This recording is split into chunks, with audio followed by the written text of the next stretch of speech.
আল্লাহ তাআলার তাসবিহ পড়ো সকাল এবং সন্ধ্যায়। আল্লাহ তাআলা বলেন, সকাল সন্ধ্যার এই জিকির তাসবিহের বরকতে আমি আল্লাহ তাআলা তোমাকে নগদ 3টা পুরস্কার দেব। কয়টি পুরস্কার বলেন? এক, ওয়াল্লাযী ইউসাল্লি আলাইকুম। এরপরের আয়াত আল্লাহ তাআলা বলেন, সকাল সন্ধ্যায় এবং বেশি বেশি আমার যে বান্দা জিকির এবং তাসবিহ করবে, পড়বে, আমি আল্লাহ তাআলা নিজে তার উপরে রহমত বর্ষণ করব।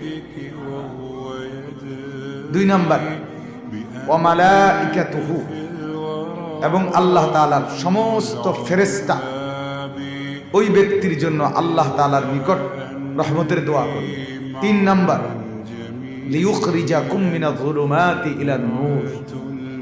আল্লাহ তাআলা বলেন, জিকির এবং তাসবিহের বরকতে আমি নিজে তোমাকে সমস্ত গুনাহের অন্ধকার থেকে ঈমান আর আমলের আলোর দিকে নিয়ে আসব, নূরের দিকে নিয়ে আসব। তাহলে 3টা পুরস্কার। কোনো বান্দা যখন জিকির করে, তাসবিহ পড়ে, তো আল্লাহ তাআলার নিজে তার উপরে রহমত বর্ষণ করে, ফেরেশতারা তার জন্য রহমতের দোয়া করে, এবং আল্লাহ তাকে গুনার অন্ধকার থেকে ঈমান ইসলামের আলোর দিকে টেনে নিয়ে আসে। যদি বলি আল্লাহ আপনি এত পুরস্কার দিবেন, আল্লাহ তাআলা বলেন, ওয়া কানা বিল মুমিনিনা রাহিমা। শোনো, আমার ঈমানদার বান্দার প্রতি আমি তো আরো বেশি দয়া করতে চাই। ঈমানদার বান্দার প্রতি আমার দয়াই বেশি, রহম বেশি।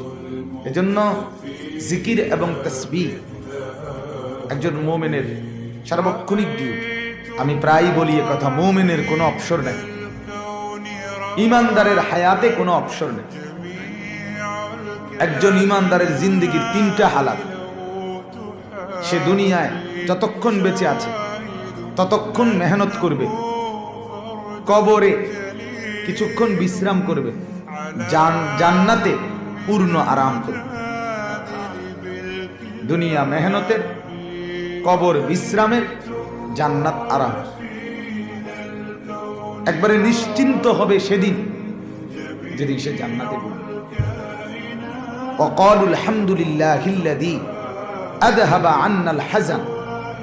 কোরআনে আছে, জান্নাতি বান্দা জান্নাতে ঢুকে আল্লাহকে বলবে, মাওলা আপনার প্রশংসা, আজকেই আমার জীবনে সমস্ত চিন্তা চিরতরে দূর হলো।